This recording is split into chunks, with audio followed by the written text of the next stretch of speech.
안녕하세요. 만약에 한 사람의 마지막 말이 한 세대 전체의 운명을 바꿀 수 있다면 그 말에는 과연 어떤 내용이 담겨 있어야 할까요? 오늘은 바로 그런 이야기입니다. 약속의 땅을 바로 코앞에 두고 모세가 새로운 세대에게 남긴 정말 마지막 그리고 가장 절박했던 가르침, 신명기 6장부터 10장까지 한번 깊이 들어가 보겠습니다. 자, 상상해 보세요. 40년, 정말 긴 방황이 드디어 끝났습니다. 이스라엘 백성이 진짜 마침내 약속의 땅, 바로 문턱에 딱 선 거예요. 이 엄청난 전환의 순간에 지도자 모세는 이 새로운 세대에게 이것만은 절대 잊으면 안 된다 하는 메시지를 전해야 했어요. 과연 그 마지막 말에 그 간절한 마음에 뭐가 담겨 있었을까요? 자, 그래서 첫 번째로 살펴볼 부분은 바로 모압 평야에서의 마지막 가르침입니다. 이 메시지가 얼마나 무거운지를 제대로 느끼려면 먼저 그들이 어디에, 어떤 상황에 서 있었는지를 좀 알아야 하거든요. 이게 그냥 평범한 연설이 아니었던 이유가 있어요. 지금 이 말을 듣고 있는 사람들은요, 부모 세대랑은 완전히 다른 세대예요. 이집트에서 노예로 살았던 기억도 없고, 홍해가 갈라지는 기적도 본 적이 없죠. 태어나서 본 거라고는 그냥 광야가 전부였던 거예요. 그런 이들이 이제 완전히 새로운 땅에 들어가서 새로운 삶을 시작해야 하잖아요. 그러니까 모세의 이 마지막 말은 단순한 연설이 아니라 이들의 미래를 통째로 지탱해줄, 뭐랄까, 하나의 지둥 같은 거였죠. 자, 그럼 두 번째 파트입니다. 이 모든 가르침의 심장, 그 핵심에는 과연 뭐가 있었을까요? 바로 쉐마 이스라엘이라고 하는 언약의 핵심입니다. 이건 그냥 계명 하나를 넘어서서 이스라엘이라는 민족의 정체성 그 자체가 되는 원리였어요. 생각해보면 모세가 전한 율법이 정말 많잖아요?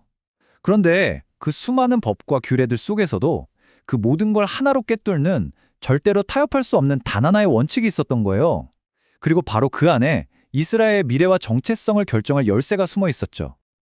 그 답이 바로 이거죠. 이스라엘아 들으라. 우리 하나님 여호와는 오직 유일한 여호와이시니 너는 마음을 다하고 뜻을 다하고 힘을 다하여 내 하나님 여호와를 사랑하라. 이게 바로 쉐마 이스라엘, 즉 들으라 이스라엘아 라는 선포예요. 이건 그냥 이렇게 해라 하는 명령이 아니에요. 수백 가지 율법을 딱 하나의 원리로 압축해버리는 정말 궁극적인 선언인 거죠. 모든 것은 너의 온 마음, 온 존재를 다해서 하나님을 사랑하는 것, 바로 거기서부터 시작된다는 겁니다.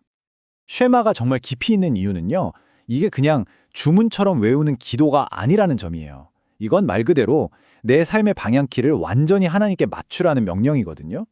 내 생각, 내 행동, 내 존재 자체를 전부 다 하나님을 향한 헌신, 이 하나의 목표에 딱 정렬하라는 거죠. 삶 전체를 리셋하는 것과 같아요. 아니 근데 이렇게 거대한 원리를 어떻게 매일매일의 삶 속에서 살아낼 수 있을까요? 놀랍게도 신명기는 정말 구체적인 방법을 알려줘요. 자, 보세요. 자녀에게 부지런히 가르치고 앉아있을 때나 길을 갈 때나 항상 이야기하래요. 심지어 손목에 메고 집 문설주에도 써 붙이라고 하죠. 이건 뭐냐면 신앙이 무슨 특별한 날에만 하는 게 아니라 그냥 우리 삶의 모든 순간에 공기처럼 스며들게 하라는 거예요. 정말 실용적이지 않아요? 자, 세 번째 파트입니다. 과거를 기억하라. 근데요, 미래로 나아가려면 꼭 해야 하는 게 있어요. 바로 과거를, 특히 그 뼈아픈 실패의 역사를 돌아보는 거죠. 왜냐고요? 바로 그 과거 속에 미래를 위한 가장 중요한 경고가 담겨 있었거든요. 바로 이 숫자, 40년. 이 숫자 하나가 사실 모든 걸 말해주죠. 이 길고 고통스러웠던 시간은 다른 이유가 아니었어요. 바로 부모 세대의 불순종에 낳은 결과였거든요. 그리고 이 40년이라는 시간은 지금 이 새로운 세대의 정체성을 만든 아주 혹독한 배경이기도 했고요. 광야에서의 40년을 들여다보면 정말 극명하게 대조되는 두 모습이 보여요.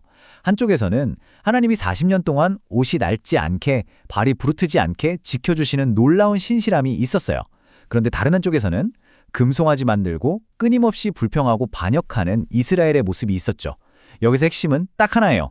너희가 살아남은 건 너희 힘이 아니라 전적으로 하나님의 은혜였다. 제발 이걸 기억해라. 바로 이 강력한 메시지였던 겁니다. 이들의 불순종이 얼마나 심각했는지는 모세의 이 말 한마디에 다 담겨 있어요. 내가 40주야를 여호와 앞에 엎드렸다. 이게 무슨 뜻이냐면 하나님이 너희 다 멸망시키겠다고 하셨다는 거예요. 진짜 모든 게 끝날 뻔한 그 위기의 순간에 모세가 백성과 하나님 사이에 서서 필사적으로 매달렸기 때문에 그 덕분에 다시 기회가 주어졌던 거죠. 자, 네 번째 파트입니다. 미래를 준비하라. 이렇게까지 과거를 자꾸 기억하라고 하는 이유는 딱 하나예요. 바로 미래를 제대로 준비하기 위해서죠. 과거의 교훈을 발판으로 삼아서 이제 들어갈 약속의 땅에서는 완전히 새로운 삶을 살아야 했으니까요. 그 금송아지 사건 때 모세가 첫 번째 언약의 돌판을 던져서 깨뜨려 버렸잖아요. 그건 정말 관계가 완전히 박살났다는 걸 상징하는 순간이었어요. 하지만 이야기가 거기서 끝나지 않았습니다.